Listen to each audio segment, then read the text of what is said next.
that was definitely powerful for me, Rosina and Levette, because when you were speaking, I was like, Lord, I noticed you speaking to me, and then Rosina come back saying the same thing that I know it was because I I had a really bad dream last night, and normally when I have those particular type of dreams, it it don't never really be good, you know. And I woke up and I pray that God cancel whatever plans the enemy has, you know, whatever it is. I gave a feverish prayer to God this morning and just sort of waited up for the room to open, you know.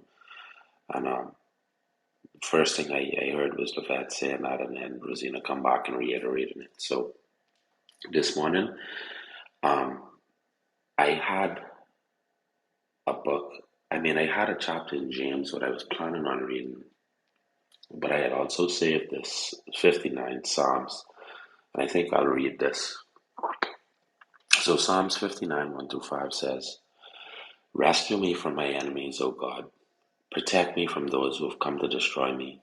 Rescue me from these criminals. Save me from these murderers. They have set an ambush for me. Fierce enemies are out there waiting, Lord, though I have not sinned or offended them. I have done nothing wrong, yet they prepare to attack me. Wake up, see what is happening, and help me. O Lord God of heaven's armies, the God of Israel, wake up and punish those hostile nations. Show no mercy to wicked traitors. Interlude. And today I'm grateful for life, and I'm grateful for prayer warriors, and I'm grateful that we have a God that interludes. You know, um, as we know, you know the word interlude. What Solomon had, I mean not Solomon, David had used in this particular psalm. You know, means to get in between. You know, um, and sometimes this is. But you know what stood out to me in this particular verse? How he wasn't afraid to tell God to wake up.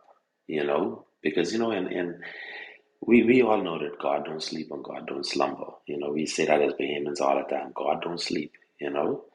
But in this particular psalm, the psalmist um, was convinced that God was sleeping because he mentioned it twice, very close to one another too. He mentioned it to him that he said, "Hey, God, wake up! I need you." You know, interlude, and it just was a reminder to me that sometimes we have to. It to him, I think that it was more out of passion, that where he felt like his back was against the wall. So, and he wanted a response from God right then and there because he felt as though it was whatever it was is imminent. So I think that his telling God to wake up was more out of him being passionate, right? But I just love the way that the relationship, that's what I'm gonna say, like the relationship that he has with God, like he talks to God as a friend or like somebody or as like a protector or like like how when you go to your parents and when you imagine being a kid and you waking them up for something which you deem important. My son is do it all the time, even though I don't deem it to be important. But he wakes me up all the time, whether it be for the smallest things or whether it be for the biggest things. But as a parent, you know what I always do? I always get up, and I always help because even though I be angry, don't get me wrong, that's still my child. And the psalmist wanted God to wake up and interlude in the situation.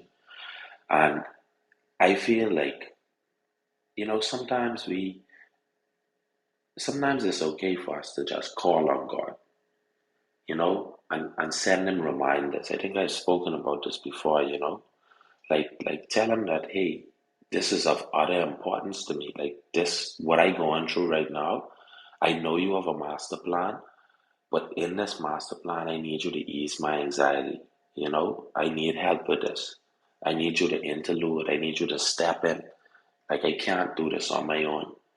And I find myself in that position a lot lately, where I reach out to God and I tell God, I say, like I really need help.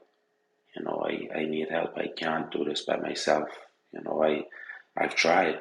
I I know you probably giving me an A for effort at this point, but I really need your help. I need you to interlude. I need you to step in because it's now becoming overwhelming. And I know you are not going to give me more than I can bear. But at the same time, emotionally, it's bearing down on me and I need your help. And almost every time, y'all, whether it be the anxiety is lifted off of me or whether it be, something miraculous happens, God always interludes and shows me how much He is in control. You just have to trust Him, and when you ask Him to interlude, you can't ask Him to interlude and then still have your hand involved in it. You when you ask Him to interlude, you gotta let it go and you gotta give it to Him and you gotta say, hey, this is now your problem. This ain't my problem no more. You hand that one over to management, you know? So, whatever it is, do not be afraid to ask God to step in, everyone, It's an important part of our faith. It's an important part of um, our future and us being able to live without that anxiety or without that fear is us getting down to God in prayer and just asking Him to step in and give us a hand. We need Him. So thank you everyone again for the opportunity to speak. I'm Kerry and I relinquish my mic.